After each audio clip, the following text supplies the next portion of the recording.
and welcome to LPS Board Update. I'm LPS Communications Director, Mindy Burback. And I'm Don Mayhew, Lincoln Board of Education member. This is an opportunity for us to learn about what's happening around Lincoln Public Schools and for you, our community, to ask questions. If you do have any questions, please type them into the chat and we will respond during our live show on Tuesday.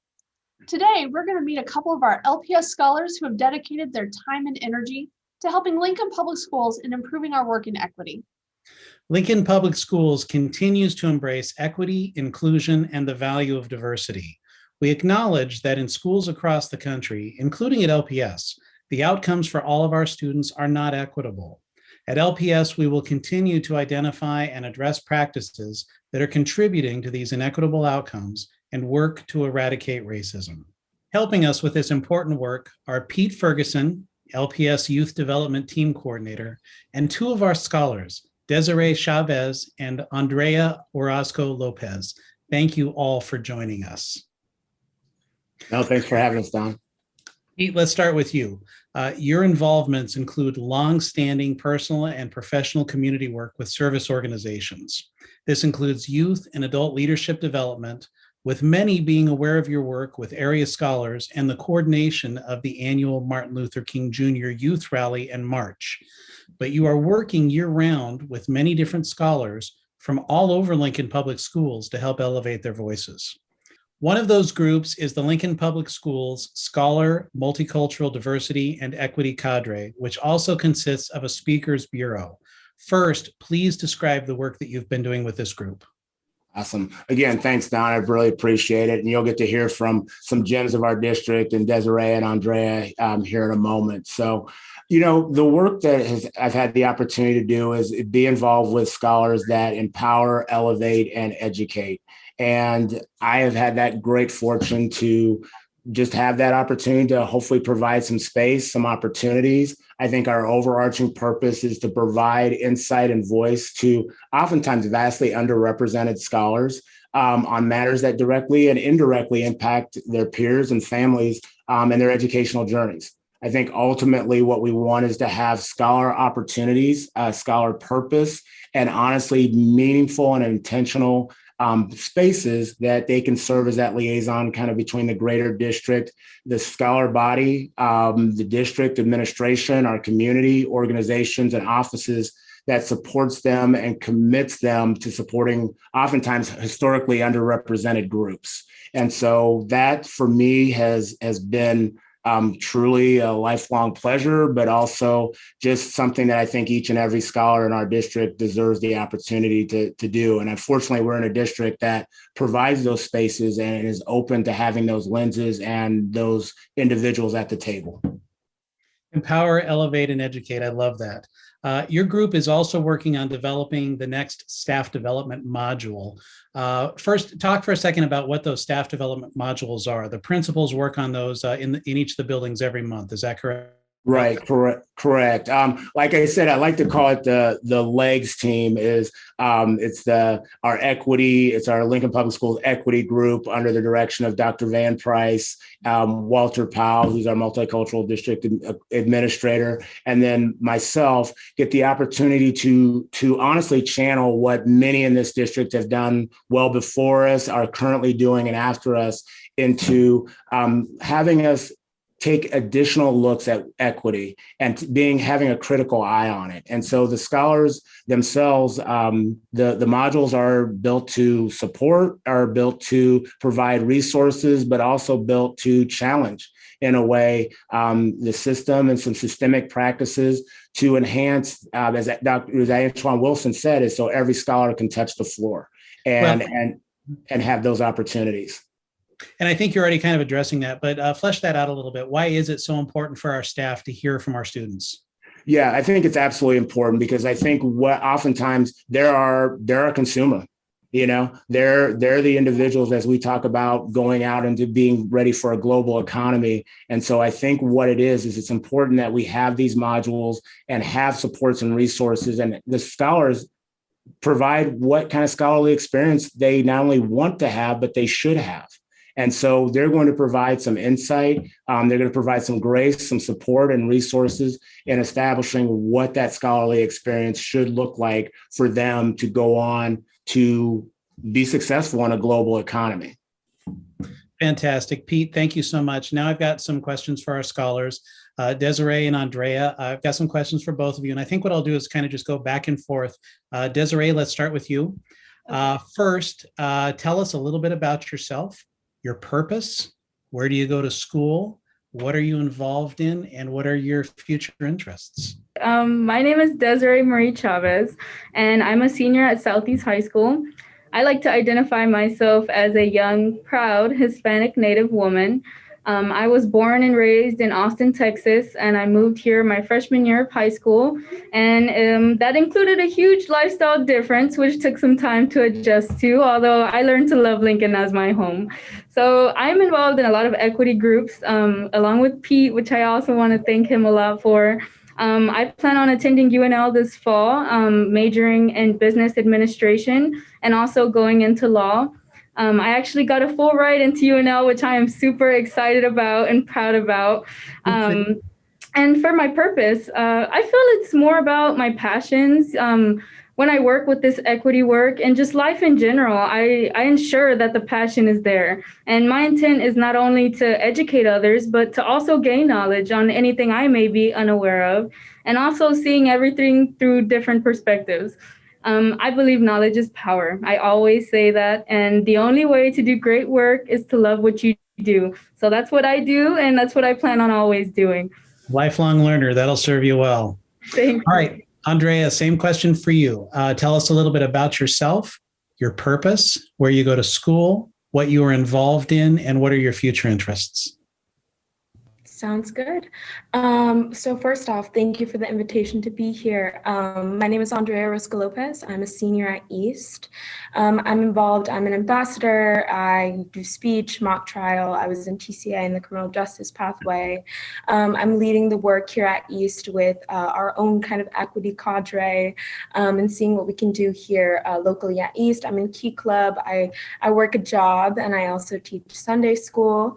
And my plans for the future, I plan to go off to UNL this fall as well. I'm going to be an English major, pre-law, plan to be either a criminal defense attorney or an immigration lawyer, focusing my work on criminal reform and public service. And I would say my purpose is to teach as well as to educate. I guess my biggest goal is to open as many minds as I can and kind of open the conversation about race in every place that I step into and every conversation that I enter. Fantastic. Both of you ladies are clearly so impressive. Andrea, let's stick with you for a second. Why are you involved or feel that these groups are an important way for you to be involved at Lincoln Public Schools? I have two younger sisters that are in LPS, one in which is here at East with me and the other is at Eastridge. And I think back to being a young brown girl, being a Latinx girl at a majority white school, of Spanish being my first language, being an ELL student, the things that I experienced both in elementary school and middle school. And it really makes me think of the future. It really makes me think of the different generations that are going to come, that I don't want them to experience what I did. I think of my younger sister, and then my kids, the future generations. I don't want them to sit at a table and have this conversation again, just like I did. So my biggest goal and my biggest kind of motivation to be involved in all of this, to have these conversations, is to change things for the better for the future generations so that they don't have to sit here and do this as well. Oh, that's fantastic. How about you, Deseree? Same question. Why are you involved or feel that these groups are an important way for you to be involved at Lincoln Public Schools? Well, this work holds a very personal importance for me as well. And outside of, I just feel like the reason why I really and truly am involved in these groups and outside of LPS is not only for personal gain, but it's more of a broader picture.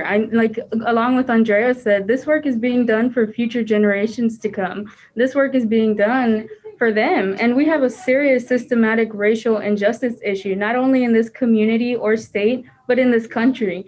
And we have spent too long trying to change. And it's come to the point where we have to demand this change. And so I feel like if we have to bring the solutions to the table ourselves in order to make this change, then I am most definitely willing to do that. And that is why I am doing what I do in these groups. We stand on the shoulders of those who have come before us, and you two ladies are clearly going to provide shoulders for future generations to stand on. Deseree, let me ask you, what is one thing that you would like others to immediately understand about this moment in time for you as a scholar of color? One thing that I would like others to immediately understand about this moment in time for me as a scholar of color is that we are fighting this fight against racial injustice, and that I will not stop until this discriminatory lifestyle that we have almost adapted to is gone. And we should not have to ask for fair treatment in life. And our capabilities should not be determined by false determinations based on the color of our skin. Andrea, same question for you. What is one thing that you would like others to immediately understand about this moment in time for you as a scholar of color? I guess especially when I sit through conversations or I try to teach other people, I guess what I want everybody to know is that it is not my job as a person of color to teach you about your own, your own white supremacy or your own racism. And I think I say that because I think overcoming these challenges such as, white supremacy and white privilege are all extremely personal things, and you have to do your own education and have your own conversations, and you have to open your mind. I can't do that for you. And so I think that's the biggest thing I think people need to know. It's that it's not my job to teach you. I'm more than willing to help, but I think kind of going deep within and doing your own research and your own learning new things on your own it's really what's going to make the change. So that being said, what lessons do you hope to share with our staff members in our community? I would say for me, as I said before, my biggest goal and the biggest thing I want to teach everyone is to come to a conversation with an open mind. I often have, people that I've met, especially going to majority white schools, that have never had an interaction with, a person of color. And so really opening people's minds to having this conversation.